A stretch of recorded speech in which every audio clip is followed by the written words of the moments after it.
Cuando la policía me dijo que mi hermana estaba muerta, pensé que era una tragedia, luego dijeron que yo la había matado. Cuando la policía apareció en mi puerta después de que mi hermana desapareciera, pensé que iban a decirme que había fallecido, pero lo que dijeron fue mucho peor. Le envié mensajes a Mariana 3 veces el martes y no respondió. Para el miércoles por la mañana conduje hasta su departamento y el dueño dijo que se había mudado, que se llevó todo y no dejó ninguna dirección. Así que me fui a casa confundida porque acabábamos de hacer planes para el sábado, íbamos a ir a almorzar al lugar al que íbamos cada fin de semana desde que éramos adolescentes. El jueves por la mañana 2 detectives se pararon en mi entrada y me dijeron que necesitaban hacerme algunas preguntas sobre una muerte reciente. Mi corazón se detuvo. Pensé que habían encontrado el cuerpo de Mariana. Pero en lugar de eso, uno sacó una foto de un hombre que nunca había visto antes y me preguntó si conocía a esa persona. Negué con la cabeza, se miraron el uno al otro con esa mirada de policía, esa que dice que no te creen nada, y preguntaron si podían pasar. Nos sentamos en mi sala y el detective se inclinó hacia adelante diciéndome que este hombre fue encontrado sin vida en su departamento hacía 2 días, y que encontraron mis huellas dactilares en un cuchillo de cocina en la escena, mi cabello en su sofá y el recibo de mi tarjeta de crédito en su basura. Les dije que eso era imposible, que nunca lo había visto y nunca había estado ahí. Me preguntaron dónde estaba yo el lunes por la noche y les dije que en casa sola viendo la televisión, así que no tenía coartada. Me preguntaron si alguien tenía acceso a mis pertenencias y fue entonces cuando me di cuenta de que mi llave de repuesto había desaparecido del cajón el mes pasado. Yo había asumido que la había perdido. Les dije lentamente que mi hermana Mariana había estado en mi departamento y que las piezas empezaban a conectarse porque ella había estado desaparecida desde el martes. Los detectives anotaron su información y se fueron, diciéndome que no saliera de la ciudad. Pasé esa noche revisando mi departamento y noté que faltaban más cosas. Una taza de café, una bufanda, un cepillo para el cabello que no había usado en meses, todas cosas cubiertas con mi ADN. Los detectives regresaron a la mañana siguiente con fotos de la escena del crimen. Mi bufanda estaba sobre el sofá del hombre muerto, mi taza de café en su fregadero con mi labial y un recibo con mi firma falsificada.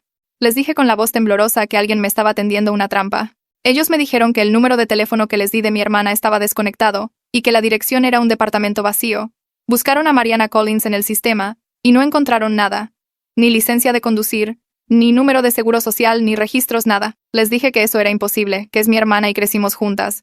Pero me dijeron: señorita, según sus padres, usted no tiene una hermana. La habitación me dio vueltas, llamé a mi madre desde la estación de policía con las manos temblando y le dije: mamá, diles sobre Mariana, diles que es real. Hubo silencio en la línea y luego me dijo: hija, ¿quién es Mariana? Le grité que mi hermana, su hija, y ella me respondió: mi vida, eres hija única, siempre has sido hija única. El detective me observaba y pude ver lo que estaba pensando. Inestable, delirante, peligrosa, me retuvieron durante 48 horas mientras mi abogado se movilizaba y fue entonces cuando la verdad comenzó a emerger pieza por pieza. Mi madre había dado a luz a gemelas idénticas, pero solo quería una hija, así que entregó a Mariana al nacer a una agencia de adopción privada y los registros fueron sellados. Mis padres nunca me lo dijeron, nunca se lo dijeron a nadie, la habían borrado por completo, pero Mariana se enteró de alguna manera, en algún lugar consiguió los registros y me rastreó hace 8 años. Se presentó en una cafetería como si fuera una coincidencia y se convirtió en mi mejor amiga antes de revelar que era mi hermana. Yo había sido tan feliz. Una hermana que nunca conocí. Una conexión que siempre sentí que faltaba. Durante 8 años ella interpretó el papel. 8 años de almuerzos, días festivos y llamadas telefónicas nocturnas. 8 años recolectando mi cabello, mis huellas dactilares, mis hábitos y mi firma. La víctima era su exnovio, Carlos, quien tenía una orden de restricción y un historial de acoso hacia ella, así que ella había planeado su asesinato durante años. Encontraron su cuaderno en una bodega registrada bajo mi número de seguro social. Cada página detallaba cómo me incriminaría, cómo desaparecería y cómo yo cargaría con la culpa de todo. La última entrada tenía fecha de una semana antes del asesinato y decía: ella me abandonó al nacer. Ella se quedó con los padres, la infancia, la vida que debería haber sido mía. Ahora ella obtendrá lo que se merece. Ella no estaba incriminando a una extraña, me estaba castigando por existir, por ser la gemela que se quedaron. Mi abogado logró que redujeran los cargos pues la evidencia apuntaba a Mariana, pero ella se había esfumado por completo. Nueva identidad, nuevo país probablemente. Tuvo 8 años para planear su escape. Ahora estoy libre bajo fianza, el caso técnicamente sigue abierto, no pueden condenarme con la evidencia del cuaderno, pero tampoco pueden condenarla a ella porque es un fantasma. El domingo pasado me senté en nuestro lugar de almuerzos por pura costumbre, pedí 2 cafés antes de recordar que la silla frente a mí seguiría vacía. Mi hermana pasó 8 años convirtiéndose en mi mejor amiga, 8 años fingiendo amarme, 8 años esperando el momento perfecto para destruir mi vida porque nuestra madre me eligió a mí en lugar de a ella, y en algún lugar allá afuera ella todavía está observando. Ahora reviso mis cerraduras 3 veces antes de dormir y nunca es suficiente. Me siento en mi departamento la mañana después de revisar mis cerraduras por tercera vez, mirando mi celular y preguntándome si debería llamar a mis padres de nuevo o si tiene algún sentido. Mi café se enfría en la mesa junto a mí. No he dormido más de 3 horas y cada pequeño ruido me hace saltar, mi celular vibra y lo agarro demasiado rápido, casi dejándolo caer. Es Alejandro Garza, mi abogado me envía un mensaje diciendo que quiere que vaya a su oficina porque el equipo forense encontró algo más en la bodega. Mis manos tiemblan mientras leo el mensaje 2 veces. ¿Qué más podría haber? Agarro mis llaves y salgo revisando detrás de mí 2 veces antes de subir a mi auto. El viaje a su oficina toma 20 minutos, pero se siente más largo. Reviso mi espejo retrovisor constantemente buscando autos que puedan estar siguiéndome. Nadie está ahí. Sé que nadie está ahí, pero reviso de todos modos. En la oficina de Alejandro, su secretaria me deja pasar inmediatamente. Él está esperando con una carpeta en su escritorio y su cara se ve cansada. Me muestra páginas adicionales del cuaderno de Mariana que el equipo forense encontró escondidas detrás de un panel falso en la bodega. Estas páginas son diferentes a las del plan de asesinato. Estas detallan cómo estudió mi letra durante 2 años antes de sentirse segura falsificando mi firma. Hay hojas de práctica con mi nombre escrito cientos de veces, cada una acercándose más a mi firma real. La progresión es clara. Los primeros intentos se ven torpes e incorrectos. Los últimos son casi perfectos. En la última página no puedo distinguir qué firma es mía y cuál es la de ella. El nivel de paciencia y planificación hace que me duela el estómago porque esto no fue un impulso o enojo. Fue una venganza fría y calculada que abarcó casi una década. Alejandro señala las fechas escritas en números pequeños al final de cada página. Ella comenzó a practicar mi firma hace 6 años. 6 años planeando mientras almorzábamos cada sábado. 6 años perfeccionando mi letra mientras yo le contaba sobre mis problemas de trabajo y desastres amorosos. Me siento enferma, Alejandro pregunta si estoy bien y asiento aunque no lo estoy, me hace copias para llevar a casa y no sé por qué las quiero pero las tomo. La detective Soto llama más tarde ese día mientras estoy sentada en mi auto en el estacionamiento de Alejandro, todavía sosteniendo las copias. Me dice que han identificado la agencia de adopción que manejó la colocación de Mariana. Se llamaba Servicios Familiares Nuevos Comienzos y operaba fuera de Guadalajara hasta que cerró en 2003.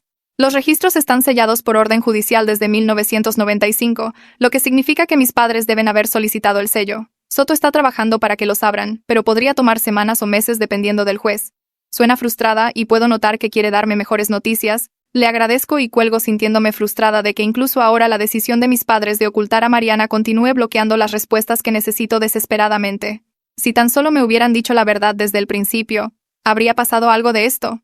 ¿Se habría sentido Mariana menos abandonada si hubiera sabido que yo tampoco sabía de ella? Arranco el auto y conduzco a casa en piloto automático. Apenas recordando la ruta, me obligo a ir al supermercado porque he estado viviendo de comida a domicilio durante 2 semanas y necesito recuperar algo de normalidad.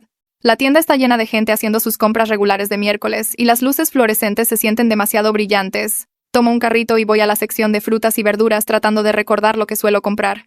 Manzanas, necesito manzanas. Estoy alcanzando una bolsa cuando la veo, una mujer con cabello oscuro como el de Mariana parada junto a los tomates. Mi corazón se detiene, lleva una chaqueta azul. Mariana tenía una chaqueta azul. La mujer gira ligeramente y veo su perfil. Mis manos comienzan a temblar. Abandono mi carrito ahí mismo en medio del pasillo y camino rápidamente hacia la salida. Ella se da la vuelta por completo y veo su cara. No es Mariana. La mujer es mayor, con facciones diferentes, nada parecido a mi hermana excepto el color de cabello. Sigo caminando de todos modos, no puedo parar, llego a mi auto y me siento ahí por 10 minutos con las manos temblando demasiado para poner la llave. Un guardia de seguridad pasa y me mira con preocupación, pero le hago señas de que estoy bien. No estoy bien. Conduzco a casa sin comida y pido comida china desde mi celular. Esa noche finalmente leo todos los informes policiales que Alejandro me dio sobre Carlos Santillán, el hombre que Mariana mató. El archivo es grueso, tal vez 50 páginas. Carlos tenía 32 años cuando murió. Trabajaba como gerente de ventas para una empresa de tecnología. Había sido arrestado 2 veces por violar la orden de restricción que Mariana tenía contra él. El primer arresto fue por aparecerse en su trabajo. Según el informe, esperó en el estacionamiento durante 3 horas hasta que ella salió y luego la siguió a su auto. Ella llamó a la policía y lo arrestaron ahí mismo. Pasó 2 noches en la cárcel y pagó una multa de 10,000 pesos. El segundo arresto fue 6 meses después por seguirla a casa desde un supermercado. Condujo detrás de ella durante casi 20 kilómetros y ella llamó al 911 mientras conducía. La policía la encontró en su departamento y lo arrestaron a él en su auto al otro lado de la calle. Esa vez pasó una semana en la cárcel. Los informes lo pintan como obsesivo y amenazante. Alguien que no podía aceptar que su relación había terminado. Me doy cuenta de que Mariana eligió una víctima cuya muerte podría parecer justificada si la hubieran atrapado. Podría haber alegado defensa propia. Podría haber dicho que él entró a la fuerza y la atacó. El historial de la orden de restricción habría apoyado su historia. Pero ella no planeaba ser atrapada, planeaba que yo cargara con la culpa. Llamo a mi madre contra mi mejor juicio, porque necesito entender cómo pudo regalar a un bebé y luego fingir que ese bebé nunca existió. El teléfono suena 3 veces y casi cuelgo. Ella contesta al cuarto tono con su voz cuidadosa y distante. Le pregunto directamente por qué eligió quedarse conmigo en lugar de con Mariana. La pregunta queda suspendida en el aire entre nosotras. Se queda callada tanto tiempo que pienso que colgó. Luego dice que fue al azar, que simplemente eligieron a una. Su voz es plana, como si estuviera hablando de elegir entre dos manzanas idénticas en el supermercado. Me doy cuenta de que eso es de alguna manera peor que cualquier razón que pudiera haber dado. Si hubiera dicho que yo parecía más sana, o lloraba menos, o tenía una marca de nacimiento que le gustaba, al menos eso sería algo. Pero al azar, ¿un volado que determinó todo sobre nuestras vidas? Le pregunto si alguna vez pensó en la otra bebé, la que regaló. Ella comienza a llorar, y dice que trató de no hacerlo. Dice que tenía que creer que tomó la decisión correcta, o no podría haber vivido consigo misma. Le digo que tengo que irme y cuelgo antes de que pueda responder. Me siento en mi sofá y miro la pared durante una hora. Mi primera cita de terapia con Fernanda se siente incómoda y forzada porque no sé cómo explicar que mi mejor amiga de 8 años era en realidad mi hermana gemela conspirando para destruir mi vida. Su consultorio es pequeño y pintado de un color azul relajante. Hay plantas en la ventana y pañuelos en la mesa lateral. Ella tiene unos 50 años, cabello gris y ojos amables. Me pide que le cuente qué me trajo aquí y empiezo a hablar. Las palabras salen desordenadas y mal. Sigo retrocediendo para explicar cosas fuera de orden. Ella escucha sin juzgar y me pregunta qué es lo que más temo en este momento. Le digo la verdad. Mariana todavía está ahí afuera, todavía observando, y no tengo forma de protegerme de alguien que sabe todo sobre mí. Sabe mi horario, mis hábitos, mis lugares favoritos. Sabe qué ventana en mi recámara no cierra bien. Sabe que guardo mi llave de repuesto del auto en el cajón del escritorio. Ella pasó 8 años aprendiendo cada detalle de mi vida. Fernanda pregunta qué estoy haciendo para sentirme segura y le cuento sobre revisar las cerraduras 3 veces cada noche. Ella no me dice que me detenga, dice que esa es una respuesta normal al trauma y trabajaremos en manejar la ansiedad para que no controle mi vida. Lloro durante los últimos 10 minutos de la sesión y ella me da pañuelos sin hacerlo sentir raro. Alejandro presenta una moción para modificar las condiciones de mi fianza para que al menos pueda viajar dentro del estado. Argumenta que claramente no soy un riesgo de fuga dado que yo misma reporté el montaje y he cooperado plenamente con la investigación. El fiscal no se opone, lo cual Alejandro dice que es una buena señal de que ya no están persiguiendo seriamente los cargos en mi contra. La audiencia está programada para el viernes por la mañana. Uso un vestido conservador y me siento en silencio mientras Alejandro presenta su argumento ante la juez, una mujer de unos 60 años que parece severa pero justa. Ella revisa la moción por lo que parece una eternidad, pero probablemente son 5 minutos, luego la aprueba. Así de simple, puedo viajar. Siento un poco de libertad regresar aunque no tengo a dónde ir. Alejandro me da la mano fuera de la sala del tribunal y me dice que esto es un progreso real.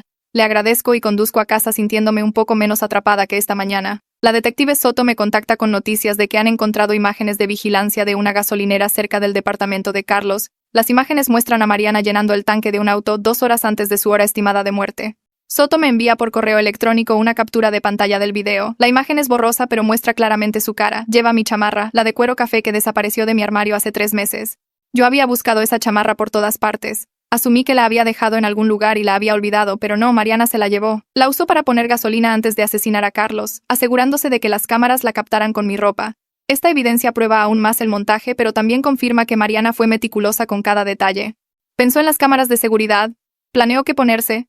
Probablemente pasó por esa gasolinera varias veces para confirmar que tenía cámaras apuntando a las bombas.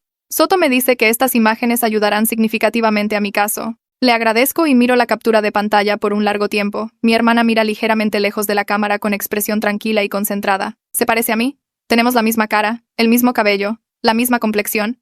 Cualquiera que viera estas imágenes pensaría que soy yo. Conduzco pasando por la cafetería donde Mariana y yo solíamos almorzar, pero no puedo obligarme a entrar todavía. En su lugar me estaciono al otro lado de la calle y miro a través de la ventana cómo otras personas se sientan en las mesas y tienen conversaciones normales. Una pareja de unos 20 años se ríe de algo. Un hombre mayor lee el periódico mientras toma café. Una mujer escribe en su laptop, probablemente trabajando de forma remota.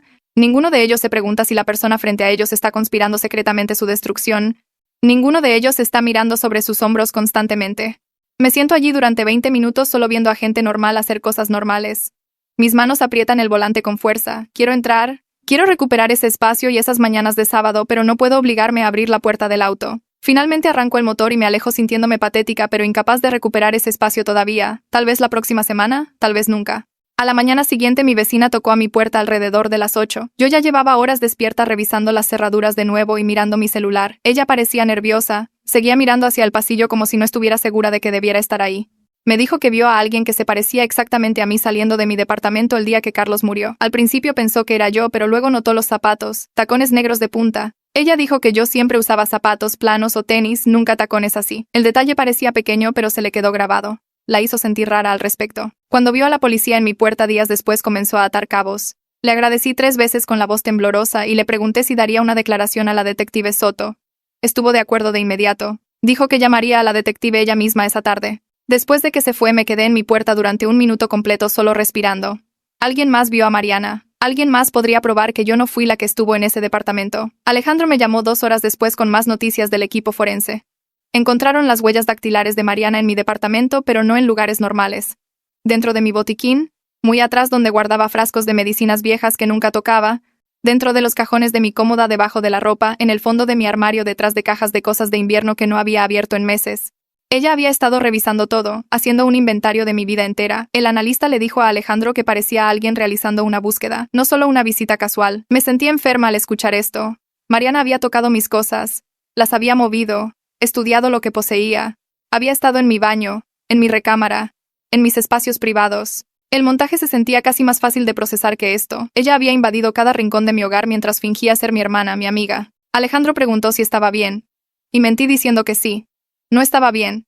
Quería tirar todo lo que poseía y empezar de nuevo en un lugar donde ella nunca hubiera estado. 3 días después me senté en la oficina del fiscal. El edificio era todo de vidrio y acero, moderno y frío. Alejandro vino conmigo y se sentó a mi lado en la silla frente al escritorio del fiscal. El fiscal parecía cansado, como si hubiera estado trabajando demasiados casos durante demasiados años. Me dijo directamente que su oficina no iba a procesarme, que se estaban preparando para desestimar todos los cargos formalmente.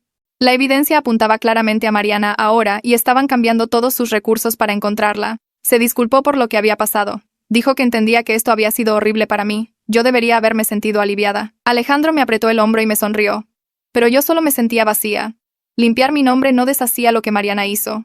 No explicaba por qué me odiaba lo suficiente como para planear esto durante 8 años. No me acercaba a entender cómo alguien podía fingir amarme mientras planeaba mi destrucción. Agradecí al fiscal y salí de su oficina sintiéndome hueca en lugar de libre.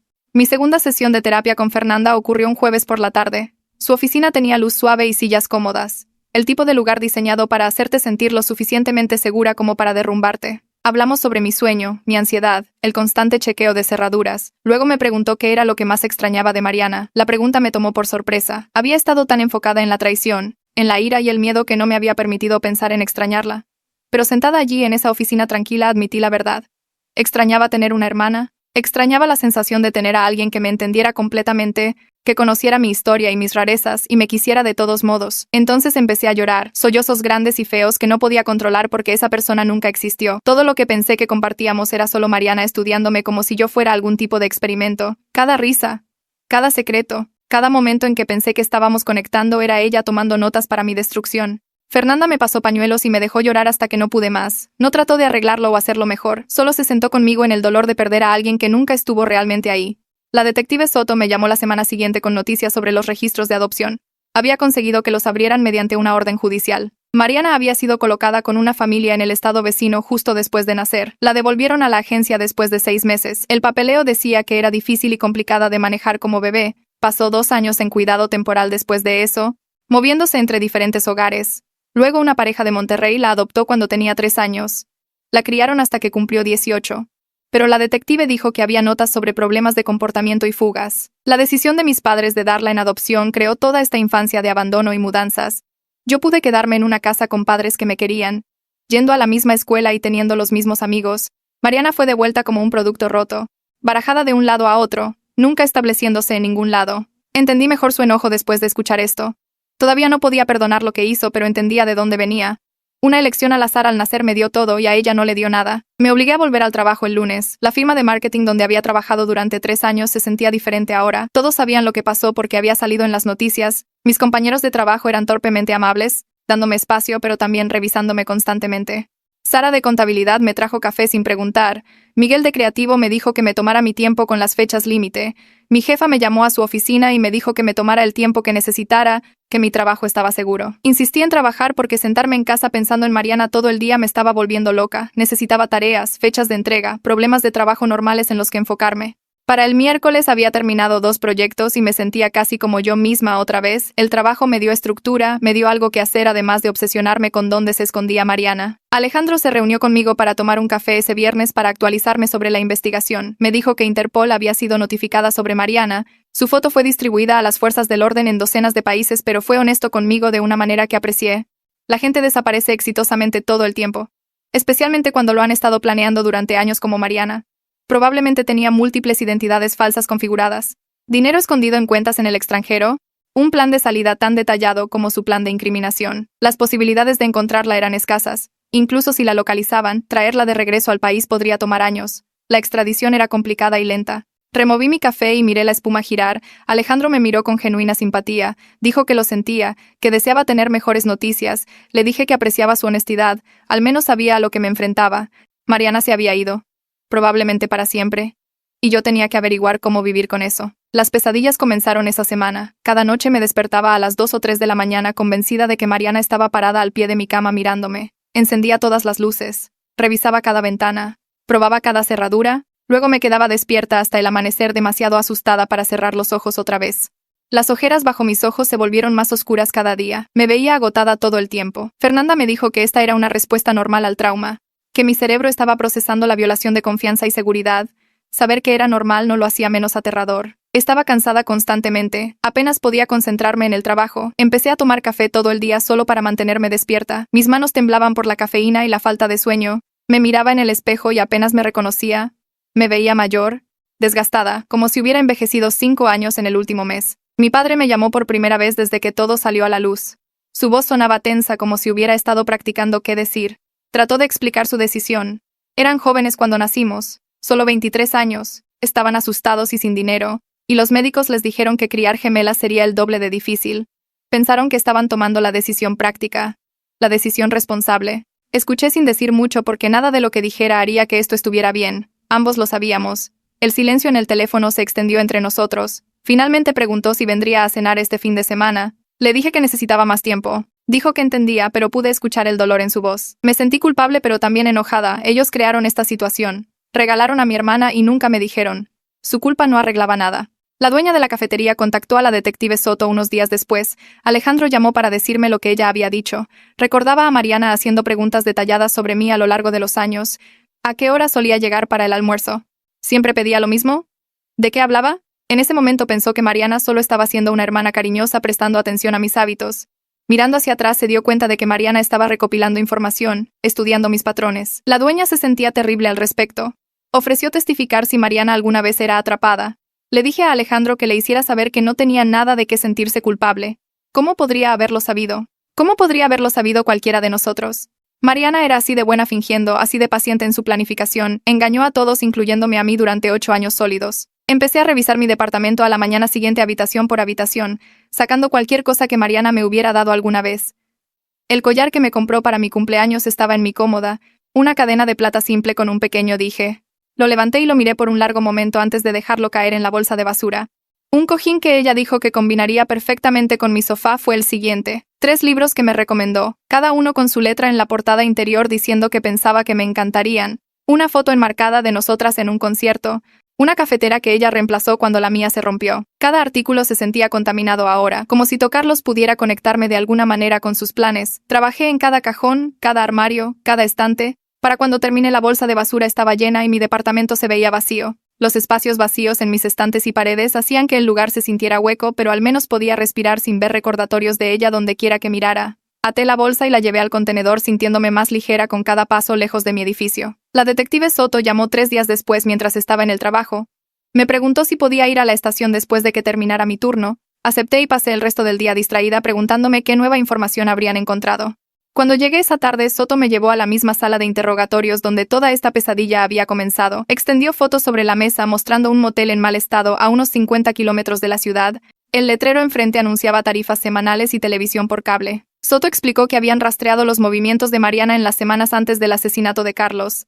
Ella no había estado viviendo en la dirección del departamento que me había dado. Había estado quedándose en este motel pagando en efectivo cada semana usando un nombre falso. El empleado apenas la recordaba, dijo que se mantenía sola y nunca causó problemas. Soto me mostró más fotos, imágenes de vigilancia del estacionamiento del motel mostrando a Mariana entrando y saliendo a horas extrañas. Había estado creando la ilusión de su vida normal conmigo mientras en realidad preparaba todo. El asesinato, el montaje, su desaparición, todo planeado desde esa habitación de motel barato mientras yo pensaba que vivía su vida regular al otro lado de la ciudad. Miré las imágenes borrosas de mi hermana caminando hacia y desde una habitación de motel que nunca supe que existía. Soto dijo que habían registrado la habitación después de que Mariana se fuera, pero había sido limpiada completamente, sin evidencia, sin pistas sobre a dónde había ido después. Mi sesión de terapia con Fernanda la semana siguiente se sintió diferente. Le conté sobre encontrar las fotos del motel, sobre cómo Mariana había estado viviendo esta vida secreta justo bajo mis narices. Fernanda escuchó atentamente y luego me presentó un concepto que nunca había escuchado antes, pérdida ambigua. Lo llamó duelo por alguien que no está muerto pero se ha ido permanentemente de tu vida. Explicó que a menudo es más difícil que el duelo regular porque no hay cierre, no hay funeral, no hay un momento claro donde puedas decir que se acabó y empezar a avanzar. El proceso de duelo nunca termina realmente porque parte de ti sigue esperando una resolución que tal vez nunca llegue. Me senté con esa idea por un tiempo sintiendo que encajaba en su lugar. Eso era exactamente lo que estaba experimentando con Mariana. No estaba muerta, pero se había ido en todas las formas que importaban. No podía llorarla como lo haría con una muerte porque todavía estaba allá afuera en algún lugar.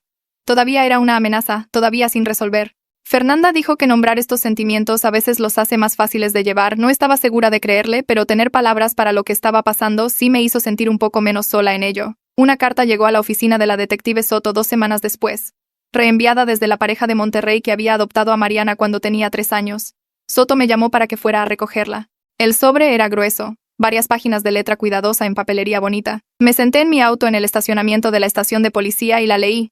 La pareja expresaba un profundo arrepentimiento por no haber podido ayudar a Mariana a superar sus problemas de abandono cuando estaba creciendo. La describieron como una niña difícil que se volvió cada vez más problemática de adolescente, se había escapado varias veces, rechazó la terapia, se alejó de cualquier intento que hicieron para conectar con ella. A los 17 desapareció para siempre, y cuando cumplió 18 les envió una sola carta diciendo que no quería más contacto. Habían respetado sus deseos esperando que ella se comunicara cuando estuviera lista. No tenían idea de que me había encontrado o de lo que estaba planeando. La carta terminaba con una disculpa, como si de alguna manera hubieran podido prevenir todo esto si solo se hubieran esforzado más o hecho algo diferente. Doblé las páginas cuidadosamente y las volví a poner en el sobre. Estas personas habían tratado de darle a Mariana un hogar, una familia, una oportunidad. Ella había rechazado todo eso porque no era la vida que pensaba que merecía, la vida que yo tenía en lugar de ella. Alejandro me llamó al trabajo el lunes siguiente. Su voz sonaba complacida cuando dijo que la oficina del fiscal había desestimado oficialmente todos los cargos en mi contra. El caso estaba cerrado en lo que a mí respectaba. Debería haberme sentido aliviada, tal vez incluso feliz. En cambio, solo me sentí entumecida. Le agradecí por su trabajo, le dije que apreciaba todo lo que había hecho. Me sorprendió diciendo que planeaba continuar ayudándome pro bono si Mariana era localizada alguna vez. Quería buscar cualquier remedio civil que pudiéramos. Asegurarse de que enfrentara consecuencias por el robo de identidad y fraude, incluso si los cargos de asesinato se complicaban por su desaparición. No sabía qué decir, la mayoría de los abogados habrían pasado a su siguiente caso, pero Alejandro parecía genuinamente interesado en ver esto hasta el final. Le dije que estaba agradecida y lo decía en serio. Los cargos siendo desestimados deberían haberse sentido como una victoria, pero mi vida seguía destruida en todas las formas que importaban. Mi reputación estaba dañada, mi sentido de seguridad se había ido, y mi hermana estaba allá afuera en algún lugar, libre y sin castigo. Mis compañeros de trabajo me invitaron a la hora feliz ese viernes tratando de incluirme en actividades sociales normales otra vez. Me obligué a ir decidida a probar que todavía podía hacer cosas regulares como una persona regular. El bar estaba ruidoso y lleno, todos riendo y quejándose de cosas del trabajo que parecían tan triviales comparadas con lo que yo había pasado. Duré unos 30 minutos antes de que el ruido se volviera abrumador y tuviera que irme. Todos los demás tenían conversaciones sobre jefes difíciles y clientes molestos y malas citas. Sus problemas se sentían tan normales, tan manejables. Me quedé allí con mi bebida sintiendo que los observaba a través de un vidrio, incapaz de conectar con un mundo donde la peor traición era un novio infiel, o no conseguir un ascenso. Puse una excusa sobre no sentirme bien y me fui temprano. En mi auto me senté con la cabeza contra el volante frustrada por lo dañada que me sentía.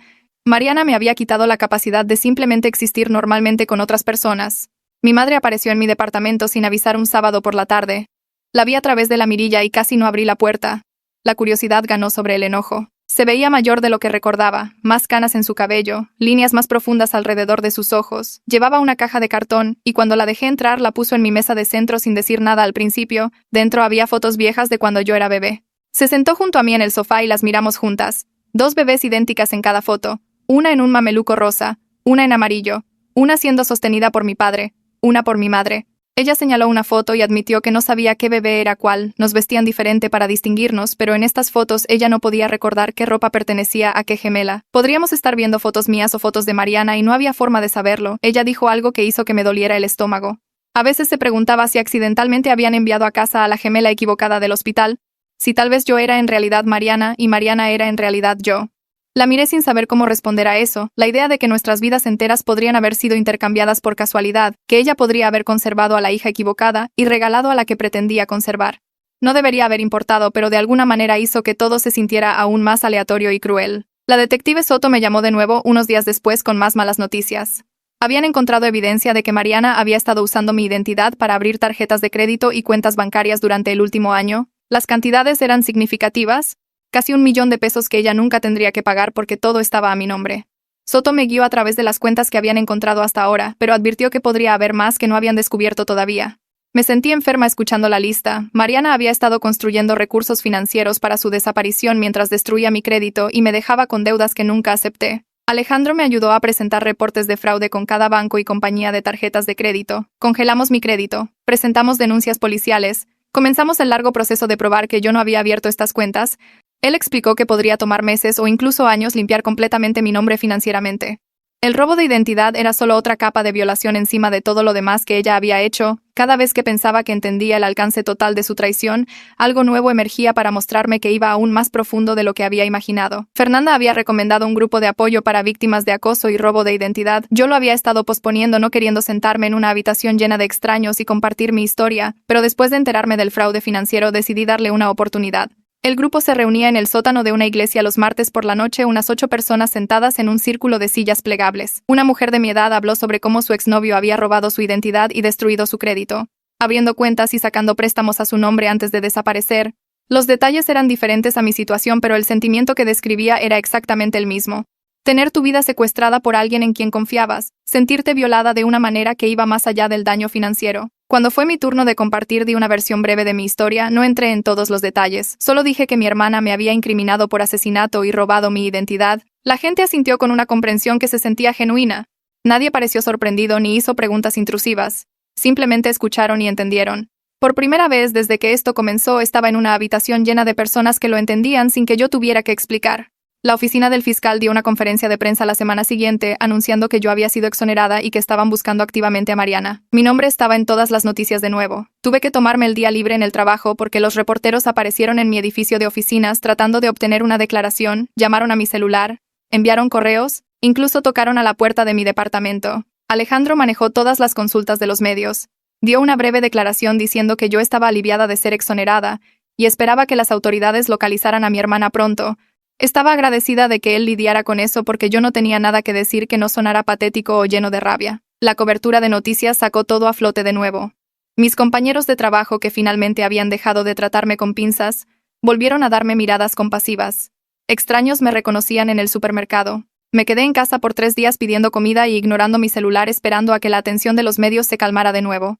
Me tomé una semana antes de poder obligarme a caminar de regreso a la cafetería. El edificio se veía exactamente igual desde afuera, las mismas paredes de ladrillo y letrero pintado, pero todo se sentía diferente ahora. Me estacioné al otro lado de la calle y me senté en mi auto por 10 minutos viendo a la gente entrar y salir como si fuera un día normal. Mis manos temblaban en el volante. Finalmente me obligué a salir y cruzar la calle. La puerta sonó cuando la empujé para abrirla. La dueña levantó la vista desde detrás del mostrador y su cara cambió inmediatamente. Salió rápido y me dio un abrazo antes de que pudiera decir nada. Olía a café y vainilla. Se separó y sostuvo mis hombros mirándome con lágrimas en los ojos. Dijo que lo sentía tanto, que nunca vio lo que estaba pasando, que había respondido preguntas de la policía y se sentía enferma por cada conversación que había tenido con Mariana. Le dije que no era su culpa. Ella insistió en hacerme mi café habitual gratis. Lo tomé y miré nuestra mesa junto a la ventana, en la que nos habíamos sentado cada sábado durante años. No pude sentarme ahí. Elegí una mesa diferente cerca del fondo mirando hacia la puerta para poder ver a todos los que entraban. El café sabía igual, pero beberlo sola se sentía mal. Me obligué a terminar toda la taza antes de irme. Cuando le conté a Fernanda al respecto en mi siguiente sesión, dijo que recuperar espacios era una parte importante de la sanación. No estaba segura de creerle, pero lo había hecho de todos modos. La detective Soto llamó 2 días después y me pidió que fuera a la estación. Tenía algo que mostrarme. Conduje hasta allí con un nudo en el estómago sin saber qué esperar. Ella me llevó a una pequeña habitación con una pantalla de computadora y puso imágenes de seguridad. La marca de tiempo mostraba fechas de hace 3 años. Las imágenes eran en blanco y negro y granulosas, de una instalación de bodegas. Explicó que este era el lugar donde habían encontrado el cuaderno de Mariana. Miré la pantalla. Una mujer entró en el cuadro y la reconocí inmediatamente aunque estaba de espaldas a la cámara, abrió una unidad, levantó la puerta de metal y desapareció adentro. Soto avanzó rápidamente a través de horas de grabación. Mariana se quedó en esa unidad durante 3 horas esa primera visita. La detective me mostró más clips. Mariana regresaba cada pocas semanas durante 3 años. Misma unidad, misma rutina. La había rentado bajo un nombre falso y pagaba en efectivo por todo, pero las cámaras habían captado su cara claramente en varias tomas. La vi entrar y salir cargando cuadernos y cajas, completamente tranquila. Se veía normal. Se veía como mi hermana. Soto dijo que las imágenes probaban que Mariana había estado planeando esto durante años, visitando regularmente para trabajar en sus planes de venganza. Verla abrir la unidad y pasar horas adentro hizo que se me erizara la piel. Había estado haciendo esto todo el tiempo que estábamos almorzando juntas, todo el tiempo que fingía ser mi amiga. Fernanda sugirió que tomara una clase de defensa personal. Dijo que podría ayudarme a sentirme menos indefensa. No estaba segura de que hiciera alguna diferencia real porque si Mariana regresaba dudaba que pudiera luchar contra ella, pero me inscribí de todos modos en un gimnasio a 3 cuadras de mi departamento. La instructora era una mujer de unos 40 años con cabello gris corto y ojos tranquilos. Fue paciente cuando aparecí, obviamente ansiosa la primera noche. La clase tenía unas 12 personas, en su mayoría mujeres de todas las edades. Nadie conocía mi historia y me gustaba ser anónima. La instructora nos enseñó golpes básicos y cómo salir de agarres. La actividad física ayudó. Dormí un poco mejor las noches de clase. Mi cuerpo estaba cansado de una buena manera en lugar de solo agotado por la ansiedad. Las otras estudiantes eran amigables pero no hacían preguntas personales. Podía ser solo otra persona aprendiendo a protegerse. Fui 2 veces por semana y comencé a sentirme un poquito menos asustada caminando a mi auto por la noche. Mi padre llamó un jueves por la tarde mientras yo estaba en casa, preguntó si estaba lista para hablar con ambos. Casi dije que no por costumbre, pero algo me hizo decir que sí. Me sorprendí a mí misma. Acordamos encontrarnos en un restaurante en el centro. Territorio neutral, no su casa. Llegué primero, y me senté en una mesa al fondo. Mis padres llegaron juntos 5 minutos después. Se veían más viejos de lo que recordaba. La cara de mi madre estaba hinchada como si hubiera estado llorando. Mi padre parecía derrotado, con los hombros caídos. Pedimos comida que ninguno de nosotros realmente quería. La conversación fue dolorosa e incómoda. Mi madre lloró y se disculpó varias veces. Mi padre seguía diciendo que habían cometido un terrible error. Trataron de explicar su razonamiento, pero nada de lo que dijeron lo hacía estar bien. Me di cuenta sentada allí de que iban a cargar con la culpa de esto por el resto de sus vidas. Eso no arreglaba nada, pero era algo. Les dije que necesitaba tiempo antes de que pudiéramos tener cualquier tipo de relación normal de nuevo. Ambos asintieron y dijeron que entendían, lo aceptaron sin discutir. Comimos en su mayoría en silencio. Cuando nos fuimos, mi madre me abrazó fuerte y susurró que me amaba. No se lo devolví, pero tampoco me alejé. Alejandro me llamó a su oficina la semana siguiente con nueva información. Había estado investigando los antecedentes de Mariana y descubrió que había presentado un cambio de nombre legal hace 2 años. Esto significaba que había estado operando bajo al menos 2 identidades. El nombre que usaba conmigo y cualquier nombre al que hubiera cambiado legalmente. Me mostró los documentos de la corte. El nuevo nombre era Sara Martínez. Completamente diferente. Explicó que esto hacía mucho más difícil encontrarla porque podía tener múltiples pasaportes e identidades superpuestas. Podría tener otros nombres que no conocíamos. La Fiscalía Federal ahora estaba involucrada porque el robo de identidad cruzaba fronteras estatales. Alejandro había estado en contacto con un agente que trabajaba en el caso, pero incluso ellos admitieron que el rastro estaba frío. Mariana había sido demasiado cuidadosa, planeó demasiado bien, podría estar en cualquier parte del mundo usando cualquier nombre. Las posibilidades de encontrarla seguían disminuyendo. Mi amiga Raquel me organizó una cita a ciegas con alguien que conocía del trabajo. Acepté porque estaba desesperada por probarme a mí misma que todavía podía confiar en la gente y tener relaciones normales. Su nombre era José y era perfectamente agradable. Nos encontramos en un restaurante italiano un sábado por la noche. Estuve nerviosa desde el momento en que me senté. Analicé todo lo que dijo buscando significados ocultos y mentiras. Cuando preguntó sobre mi familia di respuestas vagas y cambié el tema rápido. Cuando habló de su trabajo me pregunté si realmente estaba diciendo la verdad o inventándolo todo. No podía relajarme. Mis hombros permanecieron tensos toda la comida. Seguía revisando las salidas y observando a otros comensales. José notó que estaba incómoda, preguntó si estaba bien, mentí y dije que estaba bien. Ambos sabíamos que no habría una segunda cita. Cuando nos despedimos en el estacionamiento fue educado pero distante. Me subí a mi auto y lloré frustrada por cuánto me había quitado Mariana. Ni siquiera podía tener una cena normal con una persona agradable sin desmoronarme. En mi siguiente sesión de terapia, Fernanda y yo trabajamos en estrategias para manejar mi paranoia e hipervigilancia. Me enseñó técnicas de conexión a tierra para cuando comenzara a caer en los peores escenarios. Me hizo practicar enfocarme en mis 5 sentidos para permanecer en el momento presente. Fue honesta en que tal vez siempre tendría algún nivel de ansiedad sobre la confianza y la seguridad, pero creía que podía llegar a un lugar donde no controlara mi vida entera. Quería creerle. En este momento se sentía imposible. Cada vez que empezaba a relajarme algo me detonaba y volvía a revisar cerraduras y observar a extraños. Fernanda dijo que la sanación no era lineal. Habría días buenos y días malos, solo tenía que seguir trabajando en ello.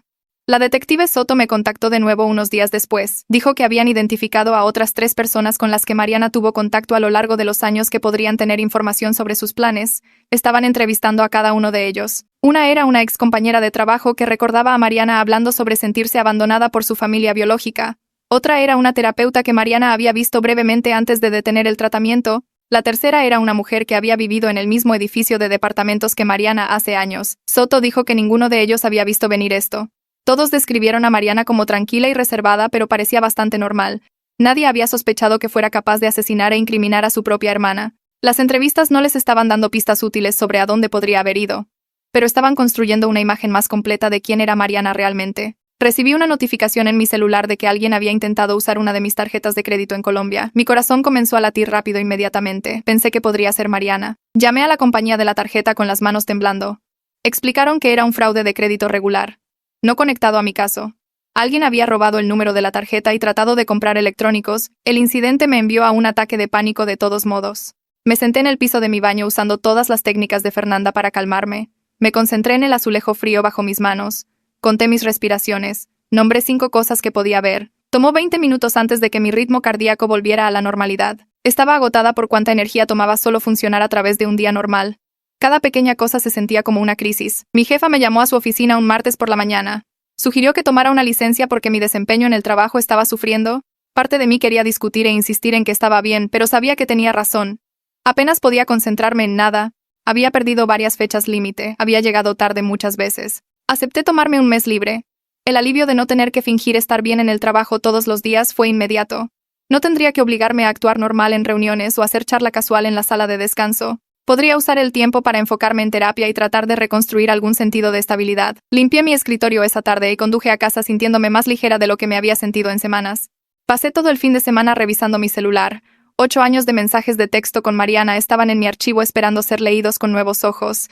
Empecé desde el principio, cuando me dijo por primera vez que era mi hermana. Los mensajes eran cuidadosos al principio, probando límites, construyendo confianza. Luego se volvieron más cálidos, más personales. Para el segundo año nos mensajeábamos todos los días. Mensajes de buenos días, pensamientos aleatorios, fotos de tazas de café y atardeceres. Desplacé a través de miles de mensajes buscando la manipulación que me había perdido. Estaba en todas partes. Ella preguntaba a qué hora salía para el trabajo, qué ruta tomaba, si cerraba la puerta de mi recámara por la noche. En ese momento pensé que estaba siendo protectora, una hermana cariñosa preocupada por mi seguridad. Ahora podía verla construyendo un mapa de mi vida. Preguntaba sobre mi rutina matutina, mis hábitos nocturnos, dónde guardaba mi llave de repuesto, hacía capturas de pantalla de mi calendario cuando le enviaba mi horario, recolectaba detalles sobre mi letra, pidiéndome que enviara fotos de listas de compras y tarjetas de cumpleaños. Cada conversación era recopilación de inteligencia envuelta en preocupación fraternal. Encontré un mensaje de hace 3 años donde preguntaba qué perfume usaba. Le envié el nombre y dijo que quería probarlo. Ahora sabía que probablemente lo estaba comprando para oler como yo, para ser yo. Los mensajes donde decía que me amaba se sentían como armas, cada uno diseñado para hacerme confiar en ella más completamente, para hacerme vulnerable. Leí durante horas hasta que mis ojos ardieron y me dolió la cabeza. La detective Soto me llamó el martes por la mañana. Dijo que la terapeuta de Mariana se había comunicado a través de los canales legales adecuados. La terapeuta no podía compartir mucho debido a las leyes de privacidad, pero había obtenido autorización para proporcionar información relevante a la investigación. Soto preguntó si quería ir a la estación para escuchar lo que la terapeuta tenía que decir. Conduje hasta allí con las manos apretadas en el volante. El nombre de la terapeuta era Doctora Fuentes y había visto a Mariana durante 4 meses hace unos 2 años. Se sentó frente al escritorio de Soto luciendo incómoda, como si no quisiera estar ahí. La doctora Fuentes explicó que Mariana había ido a terapia diciendo que se sentía desconectada de su familia. Había hablado sobre ser adoptada, sobre sentir que no pertenecía a ningún lado. Luego había empezado a hablar de mí, sobre cómo yo tenía todo lo que ella debería haber tenido. Los padres, la infancia estable, la vida que se suponía que era de ella. La doctora Fuentes dijo que Mariana expresó una ira intensa hacia nuestros padres. Sentía que le habían robado su futuro y se lo habían dado a alguien más. Fantaseaba con hacerme entender lo que se sentía el abandono, con quitarme mi sentido de seguridad de la manera en que el suyo había sido quitado. La doctora Fuentes había tratado de ayudarla a procesar estos sentimientos de manera saludable. Había sugerido confrontar a nuestros padres o al menos hablar conmigo honestamente sobre su dolor. Pero Mariana se negó, dijo que hablar no cambiaría nada. Dejó de ir a terapia después del cuarto mes. La doctora Fuentes trató de hacer un seguimiento, pero Mariana nunca respondió. Mirando hacia atrás, la doctora Fuentes se dio cuenta de que Mariana probablemente había estado probando ideas en terapia, viendo qué diría una profesional sobre sus fantasías de venganza. Cuando la doctora Fuentes trató de redirigirla hacia un afrontamiento saludable, Mariana simplemente dejó de ir. Soto agradeció a la doctora Fuentes por presentarse. Después de que se fue Soto, me miró con simpatía. Dijo que estaba claro que Mariana había estado planeando esto durante años, tal vez desde el momento en que me encontró. Me subí a mi auto y simplemente empecé a conducir. No tenía un plan, pero terminé dirigiéndome al norte hacia Monterrey, hacia la ciudad donde los padres adoptivos de Mariana la habían criado. El viaje tomó 3 horas. ¿No sabía qué estaba buscando? Respuestas que no existían probablemente. Alguna forma de entender cómo el abandono se convirtió en asesinato y montaje. La dirección estaba en un suburbio tranquilo con calles arboladas y casas normales. Me estacioné frente a la casa de 2 pisos con persianas azules y un césped delantero ordenado. Se veía completamente ordinaria. Me senté allí mirando las ventanas, tratando de imaginar a Mariana de niña dentro de esas paredes, tratando de imaginar qué pasó para convertirla en alguien capaz de lo que me hizo. Una mujer salió de la casa de al lado y caminó hacia mi auto. Parecía preocupada, probablemente preguntándose por qué alguien estaba sentado en un auto estacionado mirando casas. Golpeó mi ventana y la bajé. Preguntó si necesitaba ayuda o si estaba perdida. Dije que estaba bien, que ya me iba. Me vio alejarme con ojos sospechosos. Conduje de regreso a casa sintiéndome estúpida. ¿Qué pensaba que encontraría ahí? ¿Alguna señal obvia de trauma? ¿Alguna explicación escrita en las paredes? La casa era solo una casa, lo que sea que le pasó a Mariana pasó dentro de ella en lugares que nunca podría ver o entender. El viaje fue inútil. Alejandro llamó el miércoles pidiéndome que fuera a su oficina. Dijo que deberíamos hablar sobre presentar una demanda civil contra Mariana aunque hubiera desaparecido. Me reuní con él el jueves por la tarde. Su oficina estaba en el centro en un edificio con paredes de vidrio y muebles caros. Explicó que podíamos demandarla por robo de identidad, fraude, angustia emocional y un montón de cosas más. La demanda probablemente no resultaría en cobrar dinero ya que no teníamos idea de dónde estaba o qué activos tenía, pero crearía un registro legal del daño que causó, establecería oficialmente que me había dañado de maneras que merecían compensación. Alejandro dijo que me daba algo de control sobre la narrativa. En lugar de ser solo una víctima, podía tomar acción legal. Podía contraatacar aunque ella no estuviera allí para enfrentar consecuencias. Pasamos 2 horas repasando todo lo que había hecho, cada tarjeta de crédito que abrió a mi nombre, cada pieza de mi propiedad que robó, cada forma en que había violado mi privacidad y seguridad. Escribirlo todo en lenguaje legal hizo que se sintiera más real de alguna manera, más concreto. El daño no estaba solo en mi cabeza, estaba documentado, medido, registrado. Alejandro dijo que presentaría el papeleo la próxima semana. No me estaba cobrando porque dijo que mi caso le molestaba más que la mayoría. Quería ayudar, le agradecí, y me fui sintiéndome un poco más en control. Era una cosa pequeña pero importaba. Fernanda sugirió que empezara a escribir un diario, dijo que escribir cartas a Mariana que nunca enviaría podría ayudarme a procesar todo. Compré un cuaderno esa noche y me senté en la mesa de mi cocina mirando la página en blanco. Empecé a escribir, querida Mariana. Luego lo taché. Ella no era querida. Era una extraña que había fingido ser mi hermana. Empecé de nuevo. Las palabras salieron rápido y con furia. Pregunté por qué no simplemente me confrontó cuando se enteró de la adopción. ¿Por qué pasó 8 años construyendo una relación solo para destruirla? Escribí sobre los almuerzos y las llamadas telefónicas nocturnas y los regalos de cumpleaños, sobre cuán real se sintió todo, cuánto había amado tener una hermana. Escribí sobre la rabia que sentía sabiendo que cada momento era una mentira, cada abrazo era manipulación, cada vez que decía que me amaba era solo ella acercándose a su objetivo. Hice preguntas que sabía que nunca respondería. ¿Alguna vez le caí bien de verdad? ¿Alguna parte de nuestra relación fue real? ¿Sintió algo cuando me incriminó por asesinato? Escribí sobre el duelo, sobre llorar a una hermana que nunca existió, sobre perder 8 años de mi vida en el complot de venganza de alguien. Las palabras llenaron página tras página, mi mano se acalambró pero seguí escribiendo. Cuando finalmente me detuve había llenado 20 páginas. Me sentía agotada pero más ligera de alguna manera, como si hubiera transferido algo del peso de mi pecho al papel. Fernanda tenía razón. Ayudó. La detective Soto llamó el viernes por la tarde. Dijo que Interpol había visto a alguien que coincidía con la descripción de Mariana en Barcelona. Una mujer con su cara había sido captada en una cámara de seguridad en un hotel. Para cuando la policía local respondió para verificar, la mujer se había ido. El empleado del hotel dijo que había pagado en efectivo y se había ido esa mañana. Ni siquiera estaban seguros de que fuera realmente Mariana. La imagen era borrosa y la mujer usaba gafas de sol, pero el software de reconocimiento facial dijo que era una posible coincidencia. Soto dijo que estaban haciendo seguimiento, pero que no me hiciera ilusiones, incluso si era ella probablemente ya estaba lejos. Colgué sintiéndome rara. Parte de mí esperaba que la encontraran. Esperaba que enfrentara consecuencias por lo que hizo, pero otra parte de mí estaba asustada. Si todavía estaba allá afuera, todavía libre, ¿significaba eso que podía regresar? ¿Podía lastimarme de nuevo? Pasé el fin de semana saltando ante las sombras. Cada extraño en la calle podía ser ella. Cada auto que pasaba por mi departamento podía ser ella observando. El miedo se sentó en mi pecho como una piedra. Revisé mis cerraduras 5 veces antes de dormir. Todavía no se sentía suficiente. El correo electrónico de mi madre llegó el domingo por la mañana. El asunto solo decía: lo siento. Casi lo borro sin leer. Pero lo abrí. Ella escribió 3 páginas explicando todo. Dijo que después de que nacimos tuvo una depresión posparto severa, no podía comer ni dormir, lloraba constantemente, la idea de cuidar a 2 bebés se sentía imposible, se estaba ahogando. Los médicos sugirieron dar a una en adopción. Solo temporalmente. Dijeron. Hasta que se sintiera mejor. Pero una vez que Mariana se fue, mi madre no pudo enfrentar traerla de regreso. ¿Se había convencido de que Mariana estaba mejor así? Que la familia adoptiva podía darle más de lo que mi madre podía. Enterró la culpa tan profundo que casi olvidó. Construyó una vida alrededor de la mentira de que yo era hija única. Dijo que se había arrepentido cada día, pero no podía averiguar cómo deshacerlo. Para cuando podría haber intentado encontrar a Mariana, habían pasado demasiados años, estaba demasiado avergonzada. Escribió que entendía si nunca la perdonaba. Que había destruido 2 vidas con una decisión tomada en un momento de debilidad y miedo. Leí el correo 3 veces. Sentí simpatía por su lucha. La depresión posparto era real y seria, pero también sentí enojo. Su crisis de salud mental había creado toda una vida de trauma para Mariana, su elección había puesto todo en movimiento. No respondí al correo, no sabía qué decir. Regresé al trabajo el lunes, mis compañeros de trabajo habían pasado mayormente a otro drama, alguien estaba teniendo una aventura, alguien más se iba a un nuevo trabajo, mi situación era noticia vieja, fue un alivio no ser el centro de atención ya. Mi jefa me llamó a su oficina a primera hora, preguntó cómo estaba y dijo que le avisara si necesitaba algo. Luego me dio una pila de proyectos que necesitaban atención, cosas normales de trabajo. Me lancé a ello. Hojas de cálculo y presentaciones y correos de clientes.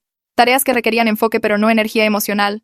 Se sintió bien usar mi cerebro para algo más que obsesionarme con Mariana. Mis compañeros de trabajo eran amables pero no demasiado compasivos. Me trataban normalmente, lo cual era exactamente lo que necesitaba. Para el final de la semana me sentía casi competente de nuevo. Como si fuera una profesional con habilidades y valor, no solo una víctima con una historia trágica. Mi jefa chequeaba regularmente pero no me vigilaba, me dio espacio para reconstruir mi confianza. Lentamente empecé a sentirme como yo misma de nuevo. Fernanda y yo nos habíamos estado reuniendo 2 veces por semana durante más de un mes. Nuestras sesiones estaban cambiando. Hablábamos menos sobre la crisis inmediata y más sobre la sanación a largo plazo. Ella preguntó cómo me iba con la confianza. Admití que estaba luchando.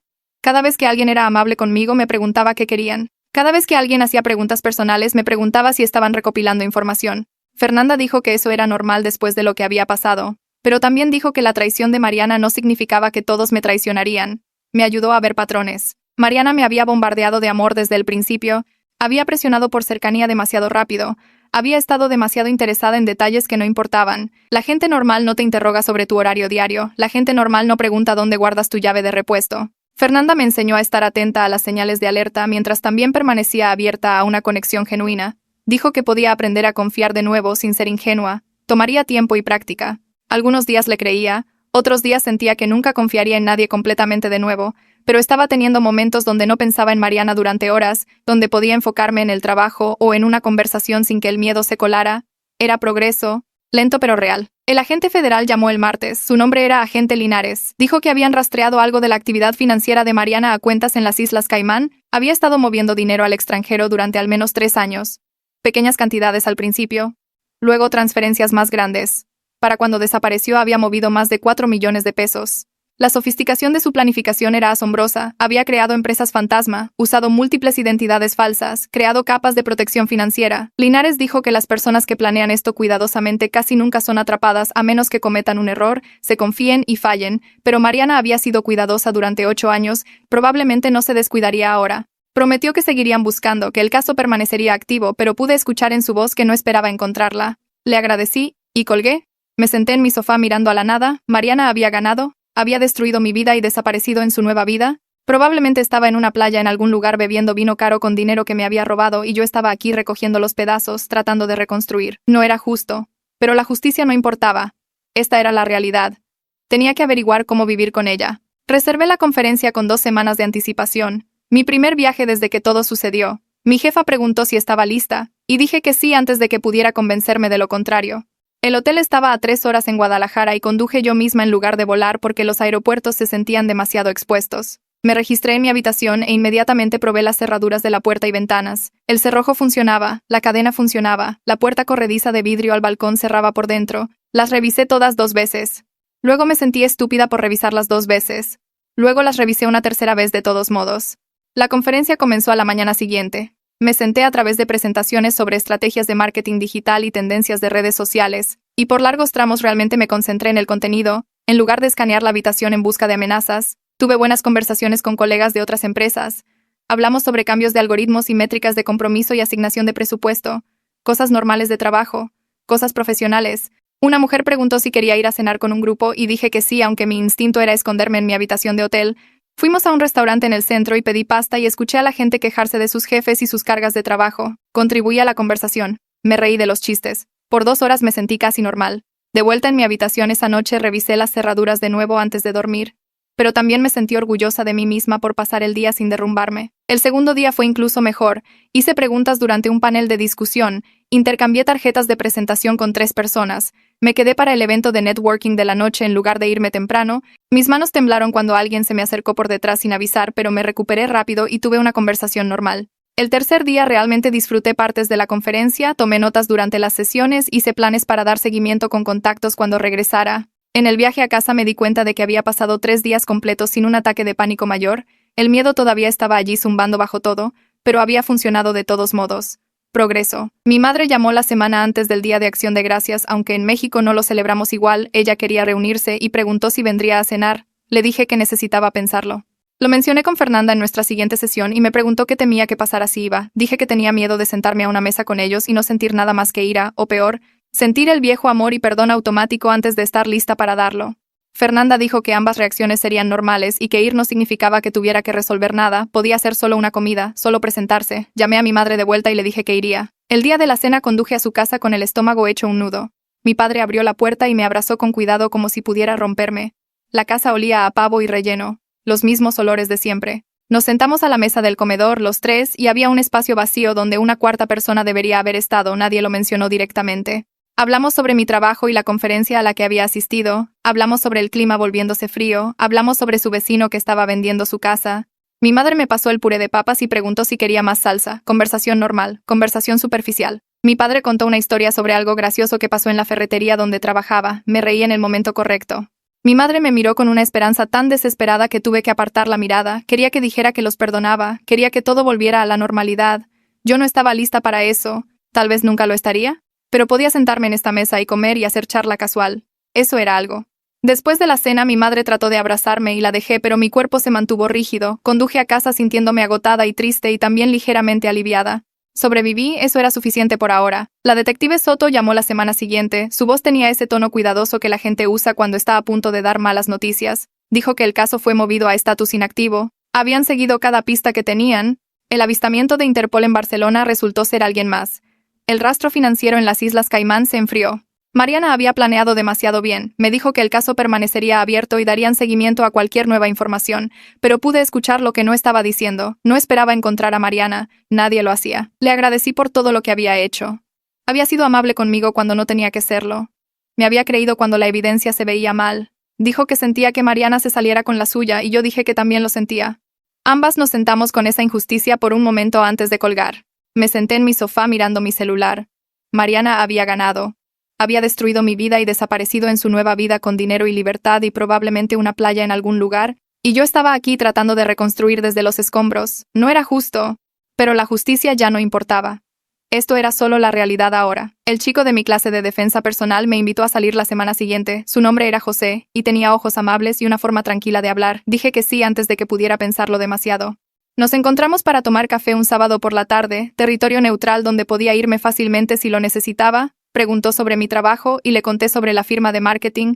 Me contó que trabajaba en sistemas para un hospital. Hablamos sobre películas que habíamos visto recientemente y restaurantes que nos gustaban, cosas normales de primera cita. Luego preguntó sobre mi familia, y mi pecho se apretó. Le di la versión simplificada. Dije que tenía cosas familiares complicadas y dejé fuera los detalles sobre asesinato y montaje y hermanas gemelas idénticas que pasaron 8 años planeando venganza. Él asintió como si entendiera las cosas familiares complicadas. No presionó por más información. Hablamos durante más de 1 hora, y estuve presente la mayor parte del tiempo. Mi mente solo vagó a los peores escenarios un par de veces. Cuando nos fuimos preguntó si quería hacerlo de nuevo alguna vez y dije que sí. Caminando a mi auto me sentía aterrorizada y también orgullosa de mí misma. Estaba reclamando esta parte de mi vida. Salir. Conexión. La posibilidad de confianza. Era aterrador, pero también se sentía importante. Pasé un sábado por la tarde revisando mi departamento y reuniendo cada foto de Mariana y yo. Había docenas de ellas. Nosotras en el almuerzo. Nosotras en la playa. Nosotras en Navidad. 8 años de hermandad falsa documentada en marcos en mis paredes y estantes. Las bajé todas y las puse en una caja de cartón. No las tiré. Fernanda dijo que eso era saludable. No borrar el pasado, pero darme permiso para no pensar en ello constantemente. La caja fue al fondo de mi armario donde no la vería todos los días. Mi departamento se veía vacío después. Había espacios vacíos en las paredes y huecos en los estantes, pero también se sentía más ligero. Su cara no me estaba mirando desde cada superficie ya. Podía caminar por mi sala sin ser emboscada por recuerdos de alguien que nunca existió realmente. Esa noche me senté en mi sofá y miré alrededor a los espacios vacíos. Se llenarían eventualmente. Nuevas fotos, nuevos recuerdos, una vida que fuera realmente mía. Alejandro llamó y me pidió que fuera a su oficina para una reunión final. Tenía el papeleo oficial mostrando que todos los cargos fueron desestimados. El caso estaba cerrado desde un punto de vista legal. Me dijo que yo era una de las personas más fuertes que había representado. No me sentía fuerte, me sentía cansada y con cicatrices y cautelosa de todos. Pero le agradecí por decirlo. Había luchado por mí, cuando yo no podía luchar por mí misma. Había creído en mi inocencia y trabajado para probarla.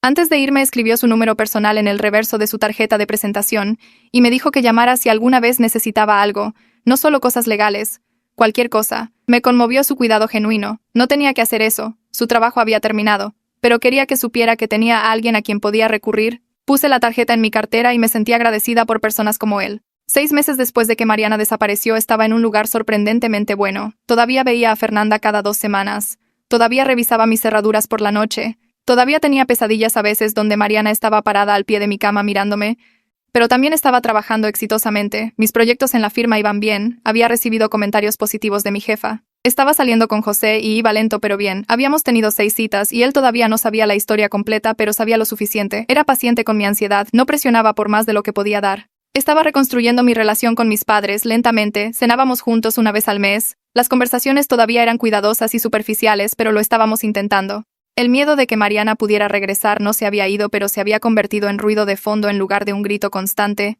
Podía funcionar a pesar de ello. Podía tener buenos días. Podía reír y trabajar y conectar con la gente. Ella no me había destruido completamente. Mi jefa me llamó a su oficina un martes por la mañana y sentí que se me caía el estómago esperando malas noticias. En cambio, me dijo que me estaba promoviendo a gerente senior de marketing. Dijo que estaba impresionada por mi trabajo y mi profesionalismo a través de una situación imposible. La promoción venía con un aumento y más responsabilidad y mi propio equipo pequeño. Le agradecí y traté de no llorar en su oficina. Después de salir me senté en mi escritorio mirando la pantalla de mi computadora. ¿Me habían promovido? A pesar de todo lo que Mariana había hecho, todavía estaba construyendo una carrera, todavía estaba avanzando. Esa noche José me llevó a celebrar. Fuimos a un buen restaurante y pedimos vino caro. Le conté sobre la promoción y él estaba genuinamente feliz por mí. Algunos de mis compañeros de trabajo se unieron a nosotros para tomar algo después. Reímos y brindamos, y me sentí genuinamente feliz por primera vez en meses. Mariana había tratado de destruir mi vida, pero yo todavía estaba aquí, todavía trabajando, todavía teniendo éxito. Eso se sintió como ganar. Mi madre preguntó si quería tomar un café, solo nosotras dos. Dudé, pero dije que sí. Nos encontramos en una cafetería en el centro un domingo por la mañana. Ella pidió un latte y yo café negro. Nos sentamos junto a la ventana y por unos minutos ninguna de las dos dijo nada. Luego ella empezó a hablar. Me contó sobre tener 23 años y estar embarazada de gemelas. Me contó sobre el miedo y la depresión posparto, y la sensación de que no podía manejar 2 bebés. No puso excusas. Dijo que fue la peor decisión que había tomado y había cargado con la culpa cada día desde entonces. Dijo que había tratado de enterrarla tan profundo que casi se convenció de que nunca sucedió. Escuché sin interrumpir. Cuando terminó le dije que entendía que había estado luchando, pero su elección había creado toda la vida de abandono y dolor de Mariana. Dije que no estaba lista para perdonarla todavía, tal vez nunca lo estaría, pero podía tratar de entender. Ella asintió y se secó los ojos. Nos sentamos allí tomando nuestro café y viendo a la gente caminar afuera. No era perfecto. No era una resolución, pero era real y honesto, y eso se sintió como algo. Empecé a ser voluntaria en una organización llamada Puentes Familiares que ayudaba a niños adoptados a mantener conexiones con sus familias biológicas. Pasé por su programa de capacitación y comencé a trabajar con familias una vez al mes. El trabajo era duro pero significativo. Ayudaba a facilitar reuniones entre niños y sus padres biológicos. Ayudaba a navegar emociones complicadas y conversaciones difíciles. Quería que algo positivo saliera de lo que pasó con Mariana. Quería ayudar a prevenir que otros niños crecieran sintiéndose abandonados y borrados. La coordinadora me dijo que mi perspectiva era valiosa. Dijo que tener a alguien que entendiera la complejidad de la adopción y el trauma familiar hacía una diferencia. Conduje a casa después de mi primera sesión de voluntariado, sintiéndome con propósito de una manera que no había sentido en meses. Esto no podía deshacer lo que Mariana hizo, pero tal vez podría ayudar a otras familias a evitar crear ese tipo de dolor. 3 meses después, el nombre de la detective Soto apareció en la pantalla de mi celular mientras estaba haciendo la cena. Mis manos se congelaron en la tabla de picar. No había llamado en semanas. Contesté al segundo tono. Su voz era cuidadosa y medida. Me dijo que habían encontrado un cuerpo en la Argentina rural, un accidente de auto en una carretera de montaña. El vehículo se había ido por un acantilado y se quemó. Los registros dentales confirmaron la identidad. Mariana había estado muerta por 3 meses. Había estado viviendo bajo el nombre de María Castellanos, trabajando en un hotel en un pequeño pueblo cerca de los Andes. La policía local dijo que perdió el control en una curva cerrada durante una tormenta. Me paré en mi cocina sosteniendo el teléfono viendo el vapor subir de la olla en la estufa. El alivio me golpeó primero, agudo e inmediato. No podía lastimarme más, no podía regresar. Luego el duelo se estrelló detrás, sorprendente y abrumador. Había perdido a mi hermana, no a la persona que me incriminó, sino a la mujer que creí que era mi mejor amiga durante 8 años. Los almuerzos y las llamadas nocturnas y las celebraciones de cumpleaños, todo eso había sido real para mí, incluso si fue actuación para ella. Y la culpa siguió, amarga e incómoda, porque parte de mí se alegraba de que estuviera muerta. Agradecí a la detective Soto y colgué. La pasta se desbordó y no me moví para apagarla. Llamé a Fernanda esa noche y fui a verla a la mañana siguiente. Preguntó cómo me sentía y le dije que no sabía. Había llorado durante 1 hora después de colgar con la detective Soto. Luego no sentí nada en absoluto. Fernanda dijo que el duelo era complicado cuando la persona que te lastimó muere. Estaba lamentando múltiples pérdidas a la vez. La hermana que pensé que tenía, la relación que creí que compartíamos, la posibilidad de entender alguna vez por qué lo hizo, y también lamentando a Mariana misma, la persona dañada cuya vida había sido consumida por la venganza y el abandono. Durante la siguiente semana lloré más de lo que había hecho en todos los meses desde que desapareció. Lloré en el trabajo, en mi auto, en la sección de frutas y verduras del súper. Mi novio me sostuvo mientras sollozaba y no hizo preguntas que no podía responder. Fernanda me ayudó a entender que el duelo no sigue la lógica. Podía odiar lo que Mariana hizo y aún así lamentar perderla. Ambas cosas podían ser ciertas al mismo tiempo. Mi madre llamó 2 semanas después de que me enteré de la muerte de Mariana. Preguntó si quería planear un servicio conmemorativo, algo pequeño, solo los 3. Lo pensé durante 2 días antes de decir que sí y nos encontramos en una funeraria y elegimos una urna simple para las cenizas de Mariana que estaban siendo enviadas desde Argentina. Mi padre se veía más viejo de lo que jamás lo había visto. Mi madre seguía tocando las muestras de urnas como si tratara de conectar con algo que había perdido hace décadas. Llevamos a cabo el servicio en una mañana gris de sábado en un cementerio a las afueras de la ciudad. Solo yo, mis padres y un sacerdote que no conocía a ninguno de nosotros. Mi madre trajo rosas blancas y las colocó en el suelo donde esparciríamos las cenizas más tarde. Lloraba en silencio, sus hombros temblando. Mi padre leyó un poema sobre el perdón y las segundas oportunidades que hizo que se me cerrara la garganta. Cuando fue mi turno de hablar, hablé sobre dejar ir, sobre cómo Mariana había sido víctima de circunstancias que no eligió, aunque tomó decisiones terribles ella misma, sobre cómo aferrarme a la ira solo me lastimaría a mí, no a ella. Mi voz se quebró en la última frase, pero terminé. Fue triste y extraño y necesario. Esparcimos las cenizas juntos, cada uno tomando un puñado. Mi madre susurró algo que no pude escuchar, mi padre me apretó el hombro. Nos quedamos allí unos minutos en silencio, luego caminamos de regreso a nuestros autos. 1 mes después del memorial regresé a la cafetería. La había evitado desde que supe que Mariana estaba muerta, pero necesitaba reclamar ese espacio.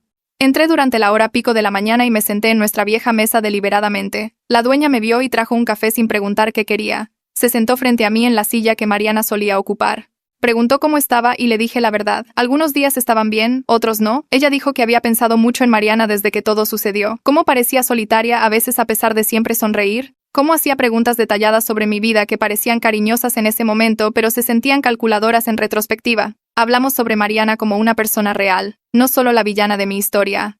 Alguien que había sido abandonada de bebé y pasó toda su vida tratando de darle sentido a ese rechazo. Alguien que eligió la venganza en lugar de la sanación. La dueña dijo que entendía por qué lloraría por ella a pesar de todo. Me di cuenta sentada allí de que podía sostener ambas verdades. Mariana me había lastimado terriblemente y tratado de destruir mi vida. Y también había sido una víctima de la elección de mis padres. Dañada de maneras que no pudo superar, ambas cosas eran reales. Mi relación con mi novio cambió después de la muerte de Mariana. El miedo constante que había estado entre nosotros, la hipervigilancia y los problemas de confianza comenzaron a disminuir. Podía estar más presente con él, más vulnerable. Estábamos cenando en su departamento cuando me dijo que estaba orgulloso de cómo había manejado todo. Había pasado por algo que habría roto a la mayoría de las personas y todavía estaba de pie, todavía construyendo una vida. Hablamos sobre el futuro cuidadosamente. ¿Qué queríamos? ¿Hacia dónde veíamos las cosas yendo? Admití que todavía era cautelosa con la confianza, todavía aprendiendo que no todos me traicionarían. Él dijo que entendía y que no iba a ningún lado. 2 meses después conoció a mis padres para cenar en su casa. Había estado nerviosa al respecto, pero la velada fue realmente agradable. Mi madre hizo carne asada y le preguntó sobre su trabajo. Mi padre contó historias vergonzosas sobre mi infancia. Todos nos reímos de algo genuinamente gracioso y se sintió normal, como si estuviéramos avanzando juntos en lugar de estar atrapados en el pasado. En el trabajo me lancé a una campaña de marketing importante para una nueva línea de productos. Pasé 3 meses desarrollando la estrategia, manejando a mi equipo y presentando a los ejecutivos. Cuando la campaña se lanzó, superó cada métrica de desempeño que habíamos establecido. Mi jefa me llamó a su oficina y me dijo que el equipo ejecutivo estaba impresionado. Dijo que había mostrado un liderazgo y creatividad excepcionales. La campaña fue usada como modelo para proyectos futuros. Mis compañeros de trabajo me felicitaron, y pude ver que me veían diferente ahora. No como la mujer cuya hermana trató de incriminarla por asesinato, sino como alguien competente y capaz, alguien construyendo una reputación basada en su propio mérito. Estaba reclamando mi identidad profesional de la sombra de Mariana, probándome a mí misma y a todos los demás que era más de lo que ella había tratado de hacerme. Fernanda y yo tuvimos nuestra última sesión de terapia regular un martes por la tarde. Me dijo que estábamos haciendo la transición a chequeos ocasionales según fuera necesario, en lugar de citas semanales. Dijo que había hecho un trabajo notable procesando un trauma que habría roto a muchas personas. Había aprendido a funcionar a pesar del miedo continuo. Había reconstruido relaciones con mis padres a pesar de su papel en crear el dolor de Mariana. Había comenzado a confiar de nuevo. Cuidadosamente pero genuinamente. Le agradecí por ayudarme a sobrevivir y luego aprender a vivir de verdad otra vez, por enseñarme que podía tener sentimientos complicados sobre Mariana sin dejar que me consumieran, por mostrarme que sanar no significa olvidar o perdonar todo, solo aprender a llevar el peso de manera diferente. Salí de su oficina sintiéndome agradecida por el sistema de apoyo que me había ayudado a través del periodo más oscuro de mi vida. Mi novio, mis padres a pesar de todo, mis compañeros de trabajo y la misma Fernanda.